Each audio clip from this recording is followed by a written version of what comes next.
Good afternoon. My name is Malachi Grennell, and I welcome you to today's discussion on sex, bodies, and spirit.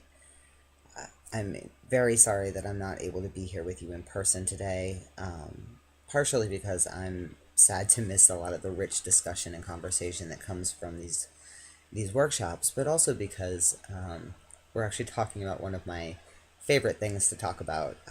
Today we'll be talking about kink and BDSM. And so before we jump into the actual discussions of kink and BDSM, I want to start off by just saying a couple of things.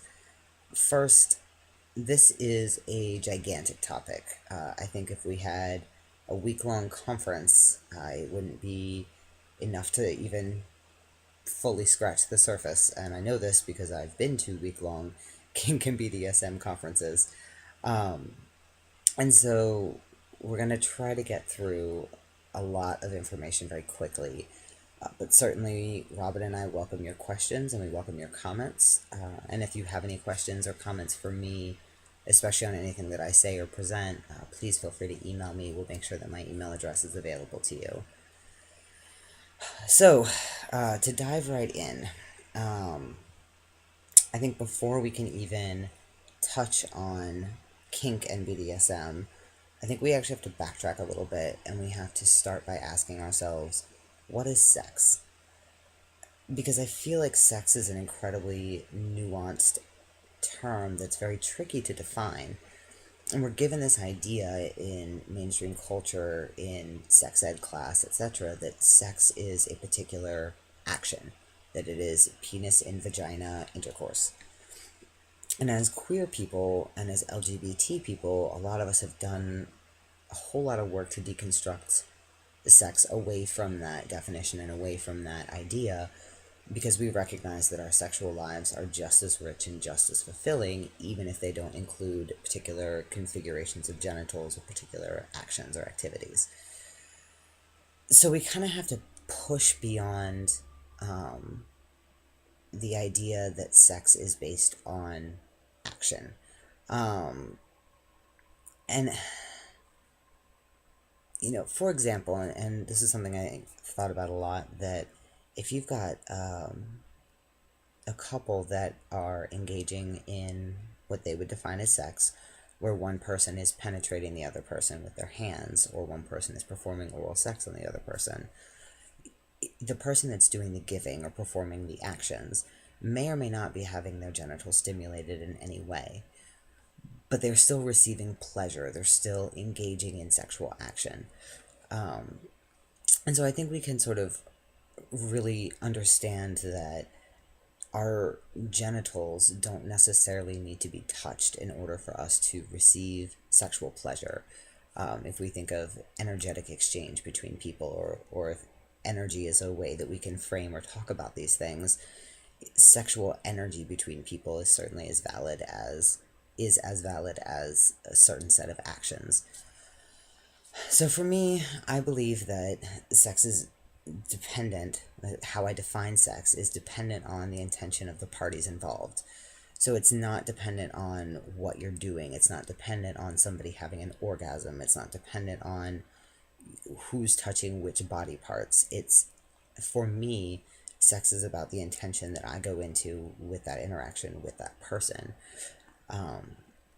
If I can, if I choose to go into an interaction with somebody that I don't view as sexual, then the things that we are doing are not sexual. So, for example, I recently had an experience where myself and a good friend of mine were laying together, naked, cuddling in bed, but it's an entirely platonic friendship. It's an entirely platonic interaction. We just have a lot of closeness and intimacy. And so, in that, we did not consider that action of laying next to each other naked as an inherently sexual action. But on the other hand, if there are situations where, and again, I've been in this situation as well, where I'm masturbating and my partner is watching me, if we both go into that interaction intending for it to feel sexual with one another, if we feel connected to each other in a sexually intimate way in that moment, even though I'm not touching them, they're not touching me, In fact, they're not touching themselves at all, we might still consider that experience a time where we had sex. And I say all these things to just kind of give some examples of how, even as queer people, we diverge from this idea of there has to be penetration or there has to be certain types of bodily interaction in order for it to be sex. We know it doesn't. And I think, if we recognize that sex is a much more nuanced term than we usually allow for, kink and BDSM become a little bit easier to understand, because in kink and in BDSM, the concept of sex just gets blown out the window. Things that do not look at all sexual are, turns out, to that group of people, incredibly sexual, and vice versa. So I want to do a little bit of work around defining and refining our understanding of what sex is, because I think that it's really difficult to grasp at some of these concepts without doing that work.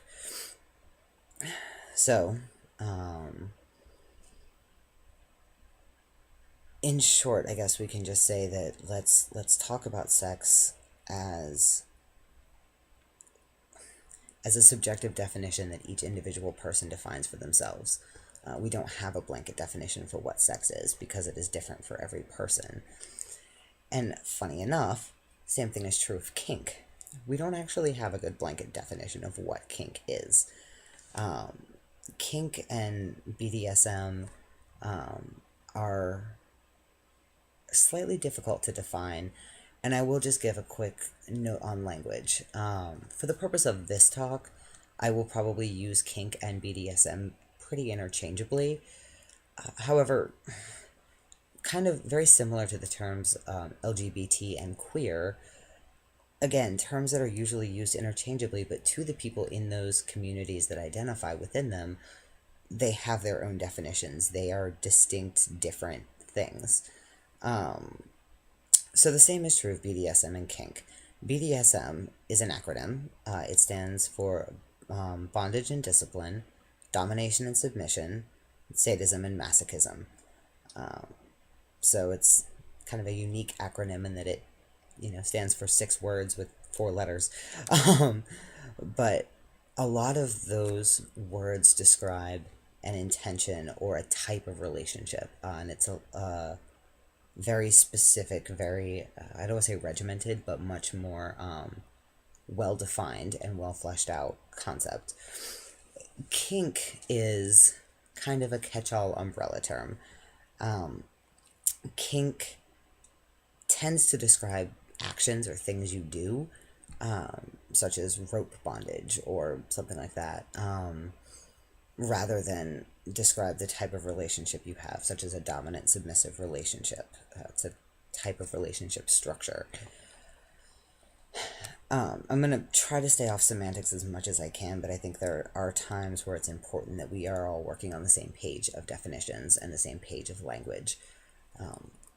And so, yes, I will use BDSM and kink interchangeably. However, they aren't necessarily the same thing. So, what is kink? What is BDSM?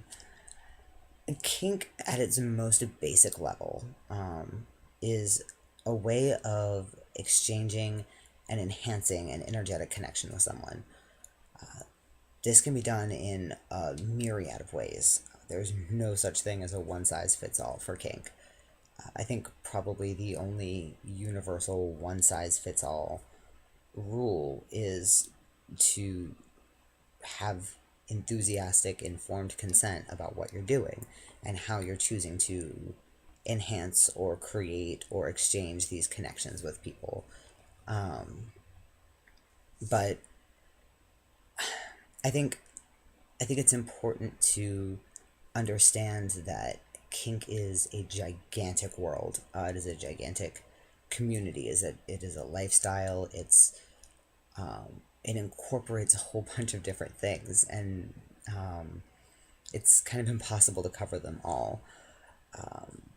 But I have joked before, if you can think it, you can kink it, which is pretty true. There's no grandmaster list of kinks or fetishes or anything like that. It is simply the way that people choose to express their relationships, interpersonal relationships with one another, and a way to explore sensation and experience and power and control and catharsis and all of these things, spirituality and worship, kind of all get wrapped into that. So I want to take a couple of minutes and talk about some of the perceptions and some of the myths of kink, because I think that most people have an idea or think they have an idea of what kink is about. And I don't always think that the perceptions of kink are necessarily accurate to what it actually means to be in a kink lifestyle or community or a kinky relationship. So I think there's three big ones that I want to address. One is that kink is all about sex. Yes and no. And we get back to this idea of, well, what is sex? So, yes, there is sexual kink. Some people choose to include sexual intention in their kink, some people don't. I think that when we think about kink, we think about kink as a way of enhancing our sex lives. And that's absolutely valid and accurate. It's just not complete. So, a pretty good example of this would be bondage. So, when most people hear the term bondage, they usually think of fuzzy handcuffs or tying someone to a bed in order to restrain them during sex. Absolutely fair, totally a valid form of bondage, see it all the time. However, there are other forms of bondage that aren't necessarily sexual. And a really good example of this is artistic rope bondage, where someone is tied up with or without their clothes and is manipulated and contorted into different artistic or aesthetically pleasing forms by shifting and changing how the rope is tied. There are whole art sets and whole artistic presentations, live shows of this particular form of kink that is also art. So for me personally, I actually like being tied up in this way. For me, when I'm tied up in certain ways or someone else is manipulating my body through rope, it allows me to have less of a focus on having less focus. It allows me to let someone else have some control over how I'm presenting my body. It drops or helps me lose a lot of my self-consciousness about how am I holding myself, how am I presenting myself, and just feeling very much like I have to be presenting my body and my body language in certain ways. I get to sort of set that down, and someone else can do that for me for a little while. And that's very freeing for me. It's not sexual, it's not about engaging in a sexual thing, it's about giving myself a little bit of freedom in my body. So it's not about, I guess, restraining me is not about restraining me for the purpose of sex. It's about the experience of the rope itself. This kind of an example is applicable to nearly every kink that I can think of. Some interactions are done specifically for the purpose and with the intention of shifting, enhancing, or strengthening the sexual connection between the individuals. Other interactions are done simply for the experience of the thing itself. Which brings me to the next sort of myth or perception about kink, which is that kink is all about pain. And again, I will say, yes and no. Some kinks are about pain. Some kinks aren't. Me personally, I don't really get anything out of experiencing pain. I don't like it. I don't seek out situations in which the purpose is for me to experience significant amounts of pain. For others, some people enjoy the endorphins that the brain releases after it experiences pain, and so they seek out situations that cause pain, not for the pain, but for the endorphins. Other people just actually enjoy experiencing the sensation of pain for the sake of pain. All of these things are perfectly valid and perfectly viable ways of navigating kink and BDSM. I think we oftentimes view pain as an inherently bad thing. I don't think pain is bad. Pain is a sensation. It tells us specific things about our body and what we're experiencing. It's a sensation. Some people enjoy that sensation, other people don't. No big deal. But, again, not all kink is inherently painful. A good example of this is boot blacking, the act of cleaning and caring for leather boots. We see boot blacking stands in airports and things like that. It's actually something that's a huge part of the kink community, and it's something that's actually comes from a place that's based in providing care and service for another person, and really, for the most part, tends to not have anything to do with pain, but has to do either more with submission or with care, and ways of showing service and care. So, the last big sort of perception that I want to tackle about kink is that kink is inherently abusive. And this one I will say, when kink is done correctly, it's not. At its core, kink is about mutual enthusiastic consent. Abuse, whether it's physical or emotional or mental or psychological, is a non consensual situation in which a person is experiencing negative sensations that they didn't agree to and they don't want to experience. You can't consent to abuse. So I have to say this, or I have to reference this awful book, 50 Shades of Grey, because that's something that has really brought kink into the mainstream and made it a much more popularized and well discussed topic. 50 Shades of Grey is a fiction story that is attempting to depict a BDSM relationship. The relationship that is actually depicted is one that is incredibly emotionally manipulative and abusive, with a little flogging thrown in for effect.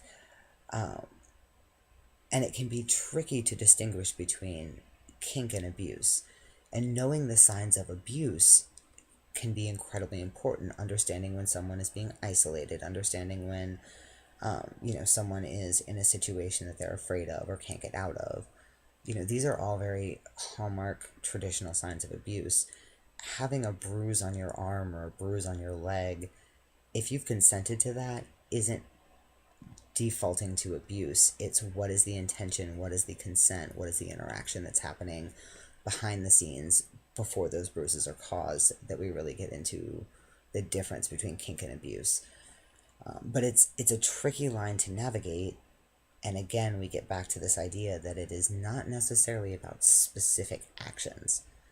It's about intent.